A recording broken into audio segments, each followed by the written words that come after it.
Olá, sejam todos e todas muito bem-vindos e bem-vindas ao projeto Contraturno Digital. Eu sou o professor Josino Malagueta, sétimo ano do ensino fundamental aqui do Centro de Mídias de Educação do Amazonas. E aí vamos para a nossa aula. A aula de número 77 de História tem como título Igreja ou Mercado da Fé. O objeto de conhecimento, reformas religiosas, a cristandade fragmentada. Peço que vocês prestem atenção, porque essa aula é muito importante. Muito bem, estamos aqui no interior de uma igreja católica, né? Uma igreja católica com todos os seus ornamentos, seus santos, né? Os seus altares, aí o seu altar. Por que nós estamos aqui? Porque nós vamos falar da reforma religiosa. Então, a reforma religiosa, tudo começou na Idade Média. O catolicismo medieval era mais ou menos um arranjo entre a nobreza e o clero. Por que isso?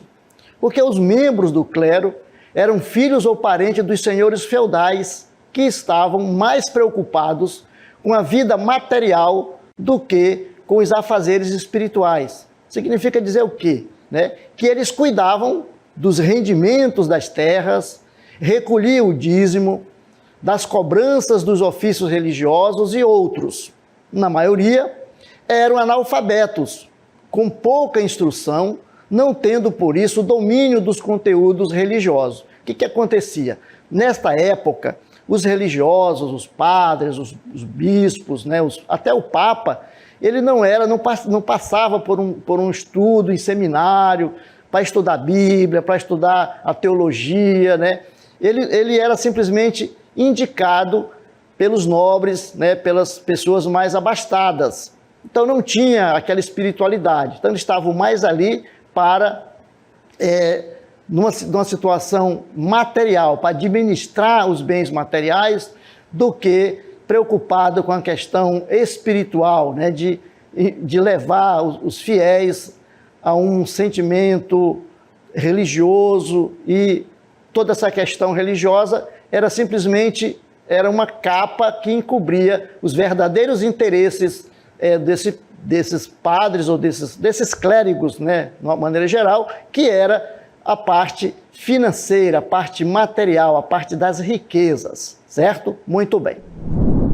Muito bem, então nós vimos que a igreja não andava nada bem, porque o quadro da igreja, o clero da igreja eram pessoas que não tinham muita qualificação religiosa, eram pessoas que eram aí escolhidas pelos imperadores e pela nobreza. Então o que acontece? Alguns papas tentam reformar essa questão. Vamos ver então algumas tentativas de reformar a igreja. Começando então com Nicolau III. Através de decretos, fez com que os papas fossem escolhidos pelos cardeais e não mais pela influência de imperadores e da nobreza.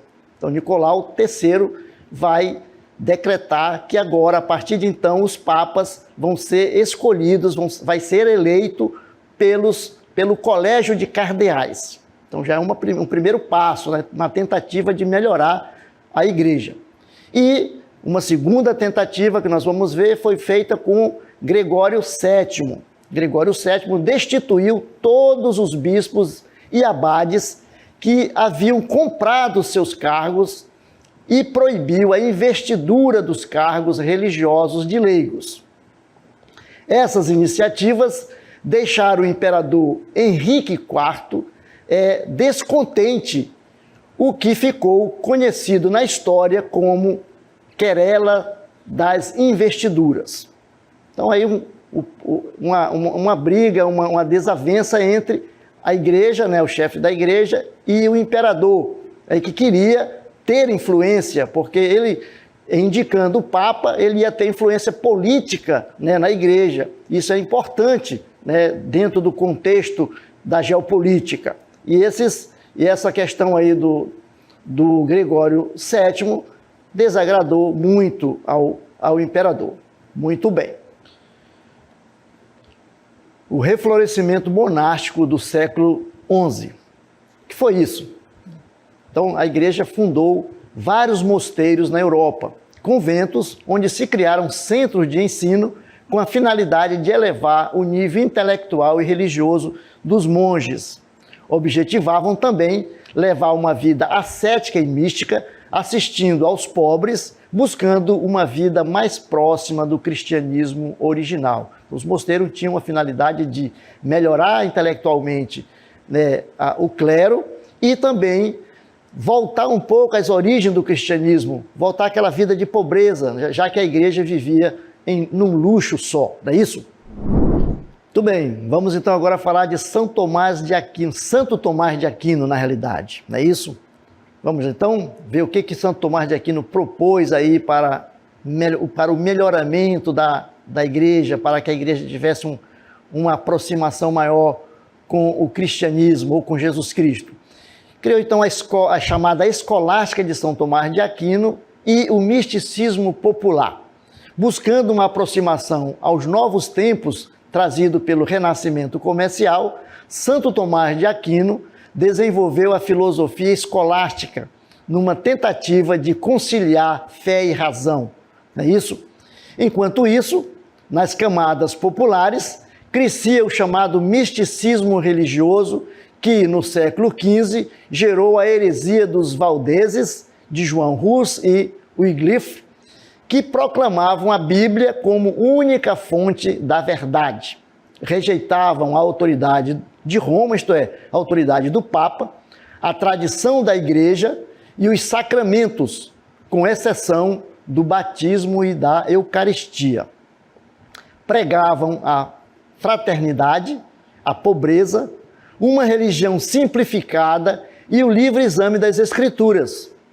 Embora contidos e derrotados pela Igreja e pelas tropas dos reis e príncipes, esses movimentos contribuíram para a eclosão da reforma protestante. Nós temos aqui no nosso croma, né, aí duas dessas heresias, os cátaros e os valdeses, né? A gente trouxe aqui na fala apenas os valdeses, mas também tinha os cátaros. Eles questionavam algumas questões aí da doutrina da igreja, né? Eles rejeitavam essa e queriam uma igreja mais simples, mais pobre, mais próxima de Jesus. Agora nós vamos ver a igreja como mercadora da fé. A corrupção e os abusos da igreja chegaram ao seu ápice, isto é, ao seu máximo, nos séculos XV e XVI. As grandes famílias de mercadores e banqueiros das cidades italianas utilizavam-se de todas as armas para conquistar o papado, isto é, para conquistar a direção maior da igreja, inclusive da sedução, da corrupção e do homicídio. A igreja tornou-se uma mercadora de indulgências, de relíquias sagradas e de cargos eclesiásticos. Professor, o que são indulgências? A indulgência era: o Papa vendia a tua salvação, você comprava a salvação, você comprava o céu, né? Já aqui na terra você ia lá e comprava a tua salvação. Vejam lá, coisa muito feia, né? Essa questão aí. Papas e príncipes italianos estavam mais preocupados com seu poder político e disputas com outros países do que com questões religiosas. Então, essa era a grande questão, né? A igreja aí vendendo pedaços do céu, vendendo relíquias. O que são as relíquias? Eram pedacinho de santo, de pedaço da cruz de Jesus Cristo. Então se vendia tudo aí, né? Muito bem, agora nós vamos ver os antecedentes da reforma. Faz-se necessário destacar que a reforma não foi um movimento puramente religioso, foi também político e social, como nós temos visto até aqui. Vários interesses se cruzaram e contou com a participação do poder real, que queria fortalecer o poder nacional em relação à Igreja Católica. O fortalecimento da burguesia foi um outro fator. Tivemos também a formação das monarquias nacionais aí que estão surgindo, né? O renascimento cultural e o fator religioso, ou seja, a desmoralização da igreja em uma época de expansão da fé popular. Vejam lá, no meio de todo aquele desmando, Lutero protesta, é a reforma.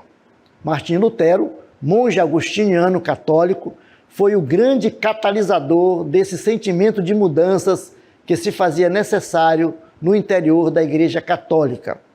Diante dos diversos fatores já apresentados, a gota d'água, isto é, o fator imediato responsável pela deflagração da reforma por Lutero, foi o comércio de indulgências, como eu já expliquei para vocês, determinada pelo Papa Leão X, no intuito de arrecadar dinheiro para a conclusão da Basílica de São Pedro.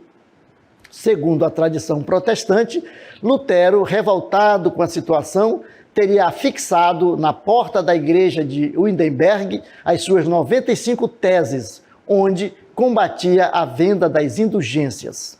À época da reforma religiosa, o Sacro Império Romano Germânico estava sob o comando de Carlos V, que submeteu Lutero à Dieta de Worms em 1521, quando declarou seus atos como criminosos e o proibiu de seguir com suas pregações. Não atendendo ao apelo do Papa para se retratar, Lutero é excomungado e deixa a Igreja Católica dando início aí ao luteranismo. O que é excomungado? Ele é excluído da Igreja. E agora nós vamos para algumas ideias defendidas por Lutero. Segundo Lutero, a Bíblia era a única referência para os fiéis de que as pessoas conseguiriam ser salvas sem a mediação de intermediários e sem precisar comprar indulgências. A teologia de Lutero fundamentava-se num versículo bíblico: o justo viverá pela fé, sem precisar de obras. E aí nós vamos ver as 5 solas da reforma. Primeira, sola scriptura, que significa somente a Escritura. 2, solus Christus, somente Cristo. 3, sola gratia, somente a graça. 4, sola fide, só a fé salva, né? 5, soli Deo gloria, somente a glória a Deus. Então essas aí são as 5 teses formuladas por Lutero. E assim, finalizamos nosso contraturno digital sobre reformas religiosas, a cristandade fragmentada. Vamos agora para o nosso aplicando.